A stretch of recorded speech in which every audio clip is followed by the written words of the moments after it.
ये जो पूरी तस्वीर है विधानसभा की, ये तस्वीर है क्या राजीव? बिल्कुल, तस्वीर बिल्कुल क्लियर है। बीजेपी को 33 सीटें मिल रही हैं, यानी कि बहुमत के आंकड़े से बीजेपी पीछे रह गई है। बहुमत का आंकड़ा 36 है 70 में से, और बीजेपी को 33 सीटें मिल रहे हैं। आम आदमी पार्टी की बात करेंगे, लेकिन कांग्रेस को 35 सीटें, लेकिन बहुमत से ये भी पीछे है।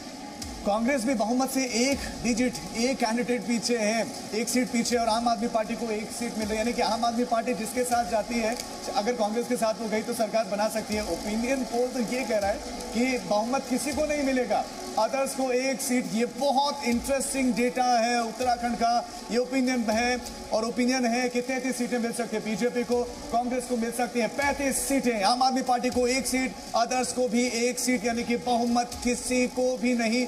ये है उत्तराखंड का ओपिनियन पोल, आपके सामने क्लियर पिक्चर है। कुछ इसी तरह के नतीजे आ सकते हैं। 10 मार्च को 33 सीटें बीजेपी को, ओपिनियन तो यही कह रहा है जनता का कि 33 सीटें बीजेपी को। कांटे की टक्कर लेकिन जरूर है, जबरदस्त टक्कर है, नेक टू नेक फाइट जिसको कहते हैं वो है। 31 से 35 सीटें मिल सकती हैं और करीब 33 सीटें मिल सकती हैं, इस तरह का अनुमान है बीजेपी को, जबकि कांग्रेस को 33 से 37 और 35 के आसपास कहा जा रहा है कि मिल सकते हैं। आम आदमी पार्टी के भी 10 तक, अदर्स भी इसमें होंगे। लेकिन ये इंटरेस्टिंग फिगर